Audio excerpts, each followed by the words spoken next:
Bonsoir à tous, le début d'une nouvelle semaine d'information locale, la dernière de cette saison sur TV78. Nous sommes le lundi 8 juillet, voici les titres de ce journal. La Seine polluée après l'incendie de l'usine de traitement des eaux usées près de Saint-Germain-en-Laye. Ce week-end, plus de 3 tonnes de poissons morts ont été repêchés du fleuve. La préfecture des Yvelines tenait une réunion en fin d'après-midi. Les dernières informations dans ce journal. L'hommage à Simone Veil rendu par les étudiants de l'UVSQ. Ils ont rejoué le débat parlementaire sur l'IVG, loi promulguée en 1975. La reconstitution se déroulait en fin de semaine dernière à l'Assemblée nationale. Et puis la chronique sport, pour cette dernière de la saison, nous dressons le bilan dans les Yvelines, analyse des tops et flops, c'est à la fin de cette édition. Et dans ce journal, nous parlerons aussi des conseillers du commerce extérieur qui viennent de donner leur prix de l'international, 2 Yvelinois parmi les lauréats, et l'actualité également des 2 gourmands, des producteurs de biscuits, c'est à Crépierre. Mais d'abord, la sécheresse qui est présente dans les Yvelines depuis une quinzaine de jours. Le seuil de vigilance a été atteint. En conséquence, la préfecture des Yvelines invite 32 communes du sud du département autour de Rambouillet à limiter leur consommation en eau de 8h à 20h. Les habitants sont priés de ne pas laver leur voiture et de ne pas arroser leur jardin privé. Les municipalités à ne pas arroser les espaces verts publics. La liste des communes concernées sur le site de la préfecture des Yvelines. Les suites de l'incendie de l'usine de traitement des eaux usées près de Saint-Germain-en-Laye, un site classé Céveso. Depuis les faits qui se sont produits jeudi, une pollution de la Seine est en cours avec des conséquences environnementales. Bonsoir Manon Varaldo. Bonsoir. Alors vous étiez sur place aujourd'hui et vous nous donnez les dernières informations. Quelles sont-elles sur le sujet ? Le bilan de l'incendie de la station d'épuration d'Achères le 3 juillet dernier s'avère beaucoup plus lourd que prévu. Odeur nauséabonde qui se dégage de la Seine, poissons morts asphyxiés. Tel est le constat que j'ai pu faire en me rendant sur place. Suite à cet incendie, une réunion d'information s'est tenue cet après-midi à la sous-préfecture de Saint-Germain-en-Laye, avec la présence notamment de Jean-Jacques Brault, préfet des Yvelines. Les causes de l'incendie à l'usine Seine-Aval du Siap sont toujours inconnues. 130 pompiers étaient mobilisés. Une nouvelle catastrophe écologique dans un département déjà marqué par une marée noire le 24 février 2019. Rappelez-vous, suite à la fuite d'un oléoduc appartenant à la société Total. On en avait parlé dans cette édition. Là, du coup, sur cette station d'épuration d'Achères, quelle est la situation sur place ? Le directeur du site, qui traite 60% des eaux usées d'Île-de-France, avait affirmé dans un premier temps que quelques dizaines de poissons étaient morts, asphyxiés par des eaux privées d'oxygène. Au total, c'est 3 tonnes de poissons morts qui ont été recueillis par un bateau ce week-end entre Achères et le barrage d'Andrézy. Le ramassage se poursuit, comme l'explique la directrice adjointe de la SIAP. Ça peut prendre plusieurs jours pour vraiment aller dans les moindres recoins des poissons qui seraient coincés, notamment entre les péniches et les quais. Et sachez qu'une quantité équivalente à 3 tonnes a été ramassée aujourd'hui dans un bras mort du fleuve, proche du point de rejet des eaux retraitées près de l'île d'Herblay. Merci Manon pour ces précisions. Et vous évoquiez cette réunion donnée par le préfet des Yvelines pour répondre aux questions des élus et associations. Lors de celle-ci, les maires ont déploré le manque d'informations suite à cet épisode de pollution. Inquiétude et même ras-le-bol du côté des habitants. Écoutez. La Seine était propre depuis 5-10 ans. Elle a été redevenue qualité baignade. Là, tous les sports nautiques sont interdits. On peut même pas se laver les mains. Ça m'énerve de voir ça, j'en ai marre. Ras-le-bol. Je paye pour qu'on nous pollue notre environnement. C'est absolument incroyable. Et de son côté, la Fédération de Génération Écologie des Yvelines dénonce dans un communiqué la lenteur des opérations de dépollution de la Seine. L'association Paris Animaux Zoopolis appelle le ministère de la Transition écologique et solidaire à prendre des mesures, des dispositions pour protéger les habitats des animaux et empêcher à nouveau ce type de catastrophe.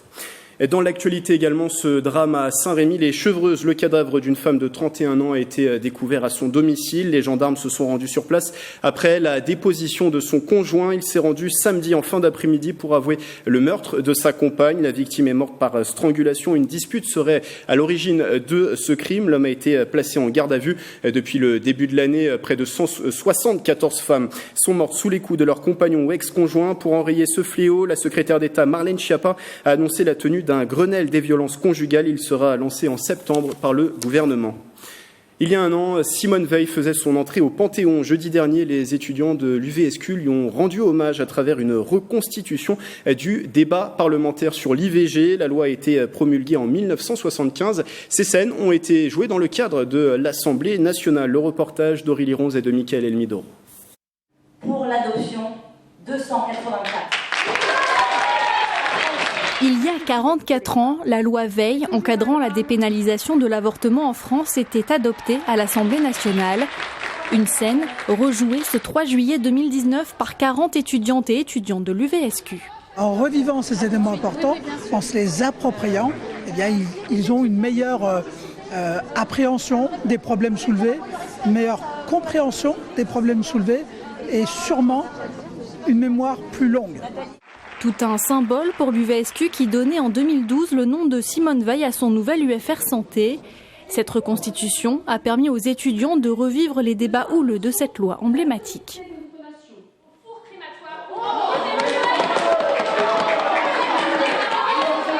Je pense qu'on a réussi à reconstituer l'ambiance électrique de l'Assemblée nationale, quelque chose qui n'était pas évident. Toutes ces petites phrases, ces réactions, ces insultes. On a été assez en adéquation avec le contexte actuel, avec l'Alabama, où finalement l'IVG n'est plus autorisée. Et oui, une prise de conscience de se dire qu'on a une chance incroyable qui finalement, un jour, peut ne plus être autorisée. Était présent dans l'Assemblée le secrétaire d'État pour la jeunesse, Gabriel Attal, ou encore l'ancienne ministre de la Santé, Marisol Touraine. Ils ne se sont pas contentés de jouer le débat, ils se le sont appropriés et ont fait en sorte de porter des questions auxquelles on n'était pas forcément préparé et attentif. Il y a eu plusieurs moments de vrais échanges, j'ai trouvé, entre les étudiants eux-mêmes et avec les participants au débat. Cette innovation pédagogique sera reconduite par l'UVSQ l'année prochaine avec la reconstitution du procès des médecins nazis de Nuremberg.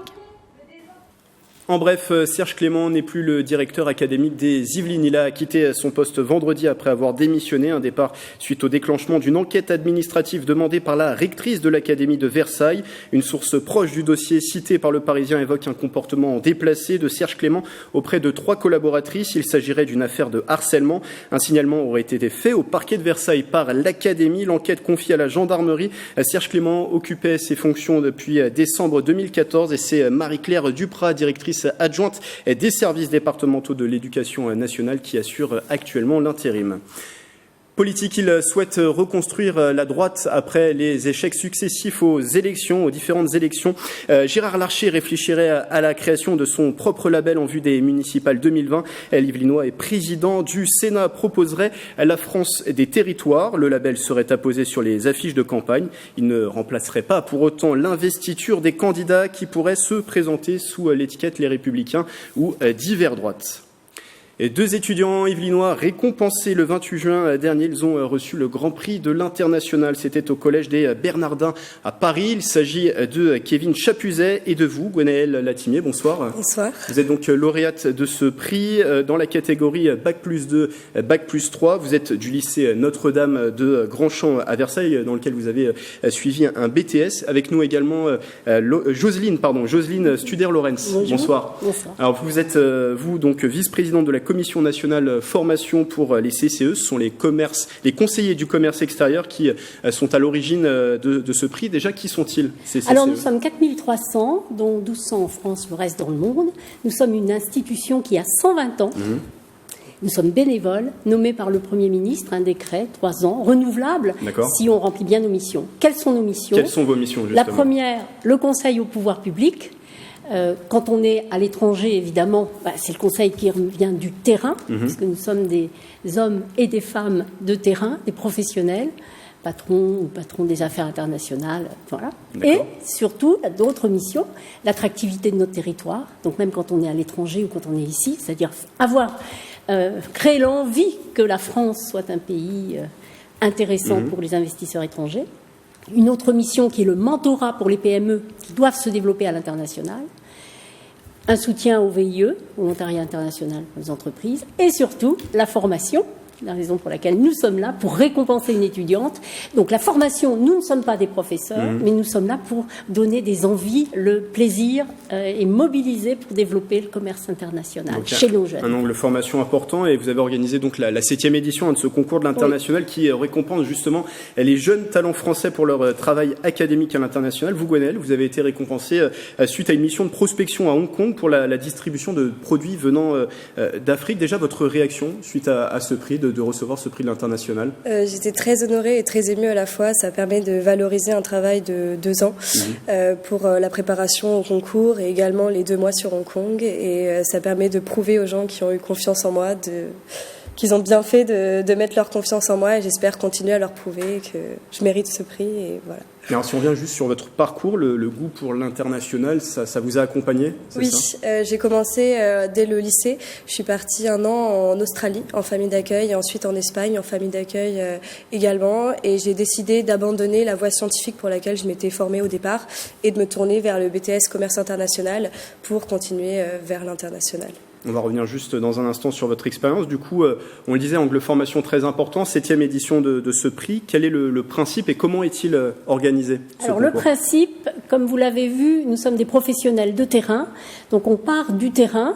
Donc ce sont nos différents comités qui sont sur toute la France qui nous présentent leur premier prix en BTS ou en Bac plus 3 ou en Bac plus 4, Bac plus 5. D'accord. Et ensuite, nous sélectionnons les meilleurs, alors pas forcément travaux académiques, mais missions. Et puis, l'épreuve terrible, c'est 15 minutes d'entretien avec Jean-Marc Vittori, qui est le président de notre jury, qui est éditorialiste des Échos, et où là, on va savoir si l'étudiant et l'étudiante ont vraiment le virus, l'envie, le dynamisme d'aller plus loin. Et les objectifs, du coup, quels sont-ils? Nos objectifs, c'est de promouvoir nos jeunes qui ont des talents à l'international pour pouvoir aller plus loin, parce qu'aujourd'hui, on a besoin en France de développer notre commerce international et d'avoir des jeunes recrues qui vont prendre le relais. Donc notre objectif, c'est de récompenser et de montrer ce que savent faire nos jeunes. Pour les départager, vous le disiez, il y a eu un petit entretien. Oui, alors au départ, on part des mémoires. Là, il y a une première sélection. 15 mémoires, après une première sélection, il en reste 9. Après, on a cet entretien de 15 minutes chacun au téléphone, comme ça on est très, très terrible. D'accord. Et puis ensuite, eh bien, on récompense les meilleurs. Cette année, ça a été difficile parce qu'il y avait beaucoup de très bons travaux et de très bons étudiants. Donc ça vous donne encore plus de crédit, Gwenaëlle. Oui, alors vous avez effectué, vous, un stage, je le disais, de 2 mois à Hong Kong, c'était en 2017, c'est ça. Vous avez fait de la prospection pour la start-up Koumen qui produit et commercialise des noix de cajou, notamment des noix de cajou ivoiriennes. Pourquoi ce secteur? Pourquoi il vous intéressait, ce secteur? En fait, je voulais partir à Hong Kong de base, et du coup, je me suis mis en contact avec un conseiller des commerces extérieurs spécialisé sur la Chine. Et là, il m'a présenté plein de projets, dont le projet de la start-up Koumen, qui était de produire des noix de cajou et d'autres produits comme du miel, du lait, etc. en Afrique avec un savoir-faire français et l'exporter en Asie. Et je suis tombée amoureuse de ce projet et j'ai décidé d'embarquer avec eux et de les aider à développer le côté plus prospection et clientèle en partant à Hong Kong pour eux durant 2 mois. Et qu'est-ce que vous avez fait concrètement à Hong Kong? Alors il y a eu 2 phases, une phase de prospection passive, une phase de prospection active avec études de marché, études pays, et ensuite une phase de prospection active où j'ai rencontré des distributeurs et des importateurs, où j'ai fait une étude linéaire en me rendant dans les diverses grandes surfaces pour avoir une approche plus globale du marché et avoir des contacts pour la start-up. Quel bilan vous tirez? Alors, on a un peu plus de 2 ans de la fin de ce stage. Mais... Alors, au final, le projet de noix de cajou était un peu trop ambitieux pour une start-up. Et ce qu'il va falloir faire, c'est se tourner vers un projet qui va regrouper plein de start-up franco-africaines pour des produits plus exotiques, comme du miel monofloral, du lait de fruits, de joujoubier, etc. Et de percer ensuite le marché asiatique, pas seulement avec le produit anacarde. Et la suite pour vous des événements avec cette expérience et aussi ce prix que vous avez reçu? Actuellement, je suis à Grenoble École de Management parce que c'est une école spécialisée dans la géopolitique et le but, ce serait à moyen terme de faire des VIE avec les conseillers du commerce extérieur. Et pourquoi pas travailler pour l'entreprise Dragonfly, qui est mon parrain de ce prix et qui est spécialisée dans les ressources humaines à Hong Kong et en Chine. Donc voilà, pourquoi pas nous tourner vers ça. Une 8e édition l'année prochaine ? Bien sûr, oui. Et on va souhaiter longue vie à ce prix et aux parrains qui apportent aussi non seulement leur réseau, mais qui financent ce prix. Donc c'est quelque chose de très important. Merci à vous, Jocelyne Studer-Lorenz, pour les conseils du commerce extérieur. Bravo à vous, Gwenaëlle Latimier, lauréate du Grand Prix de l'International. Merci d'être passé en plateau. Une idée de sortie à présent, ce début des vacances d'été. C'est jusqu'au 19 juillet, la 8e édition du village sportif et culturel à l'île de loisirs de Saint-Quentin en Yvelines. Une vingtaine d'activités est proposée à tous les visiteurs. Des sportifs professionnels sont même sur place pour conseiller les jeunes. Découverte du programme avec Patrick Jacques de Dixmude et Nicolas Dandry. Le hockey sur gazon, la nouveauté du village sportif et culturel 2019 à l'île de loisirs de Saint-Quentin en Yvelines. Des sports, des activités culturelles proposées aux jeunes de 11 à 17 ans. Certains ateliers sont animés par des sportifs de haut niveau. C'est le cas de Jérémy Ecardi, ancien joueur de l'équipe de France de rugby à 7. Si aujourd'hui j'ai envie de transmettre, c'est parce que tout ce que j'ai appris pendant ma carrière, en tout cas professionnelle, mais surtout avant, c'est les valeurs du rugby, le partage, les copains, le plaisir que le coach t'engueule ou pas, te félicite quand tu fais des belles actions. Avec des créneaux d'1 heure par atelier, les jeunes peuvent découvrir des sports inhabituels, escalade, ventriglisse et sandball, ou encore une activité d'équitation d'une durée d'1h30, du sport mais pas seulement. Également, on pourra retrouver de l'initiation aux gestes qui sauvent pour apprendre justement les gestes de premier secours. Et sur la partie culturelle, on va retrouver notamment un atelier radio avec LFM Radio, une exposition du GDOS, donc sur une exposition autour des Jeux Olympiques. Et également est intégrée l'exposition Trajectoire, qui est une exposition sur la mobilité. Le village sportif et culturel, c'est du 8 au 19 juillet. Inscription obligatoire. En 2018, près de 800 jeunes ont participé à cet événement.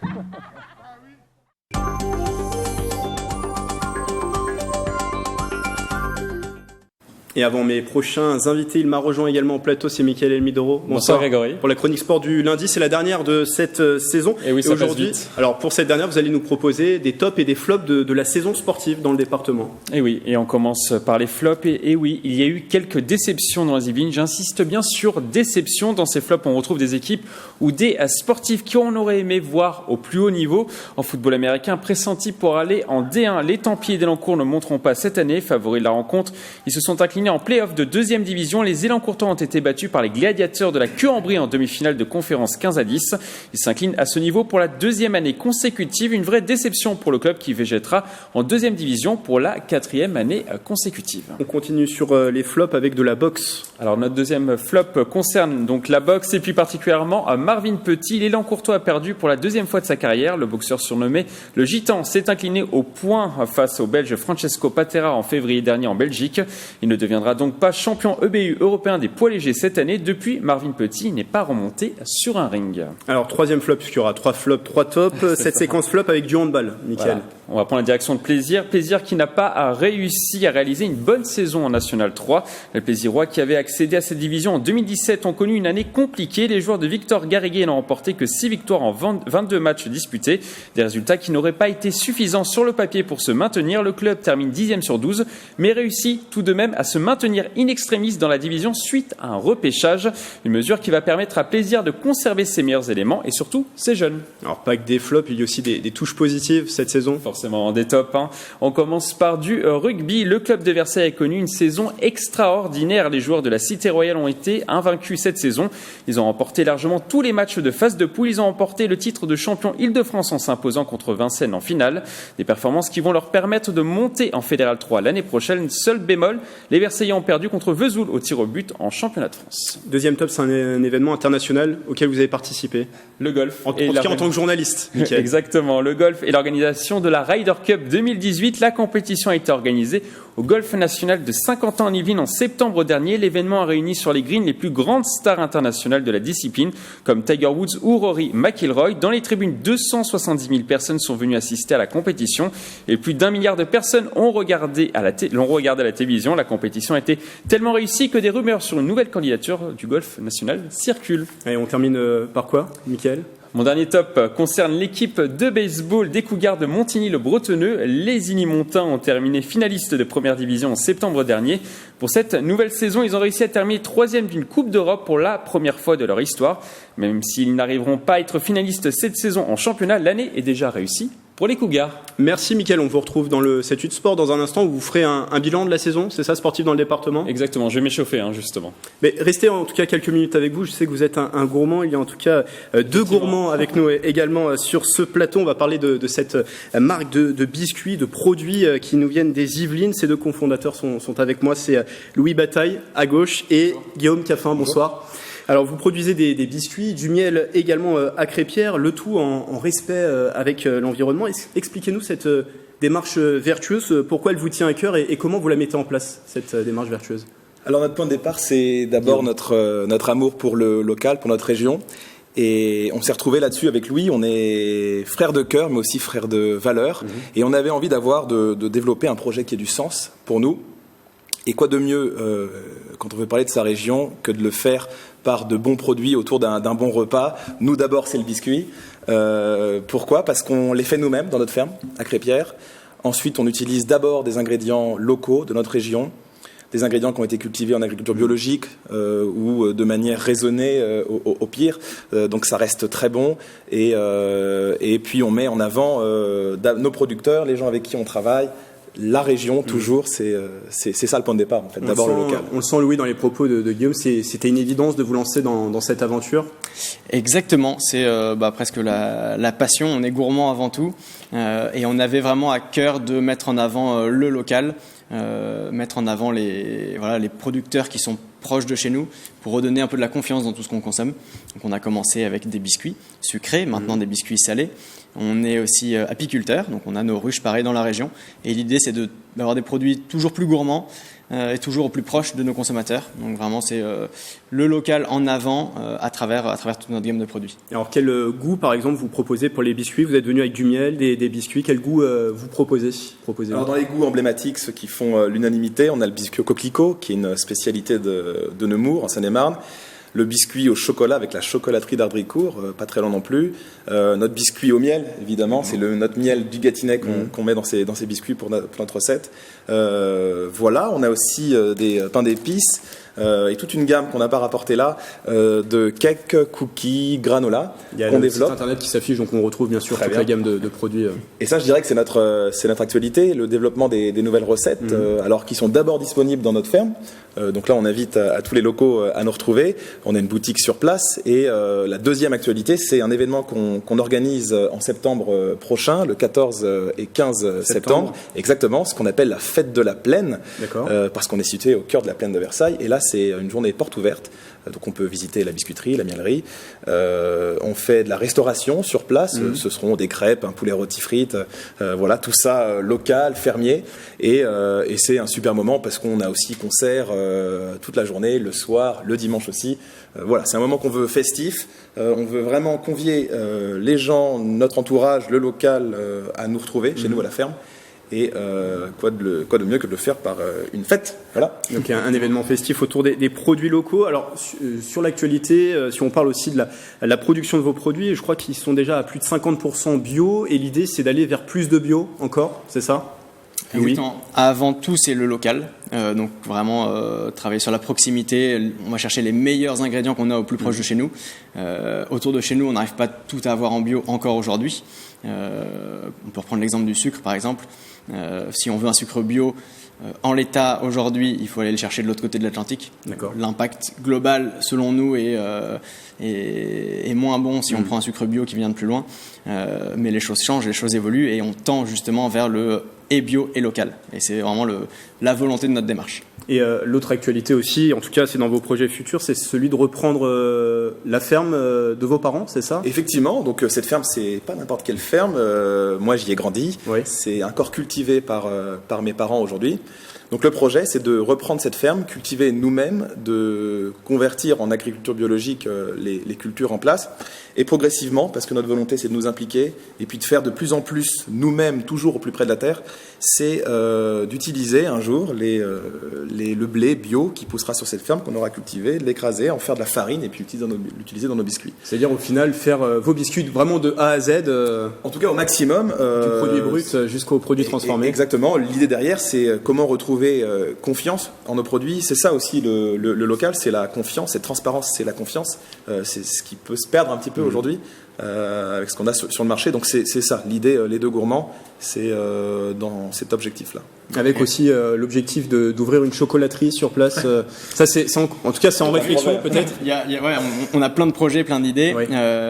Effectivement, pour compléter ce que disait Guillaume, l'idée d'origine du projet, c'est de reconnecter le consommateur à vraiment l'agriculture en amont. Donc, quoi de mieux que de le faire si on cultive nos propres produits, et donc de faire vivre cette ferme, l'activité de la ferme, faire venir des gens sur place, fabriquer toujours plus de produits sur cette ferme.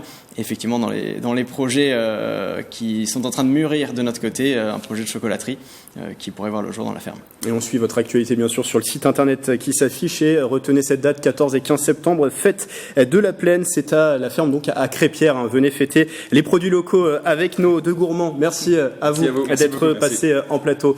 Voilà, c'est la fin du 7-8 journal. Le replay est bien sûr à consulter sur notre site internet et notre application mobile. Belle soirée sur TV78.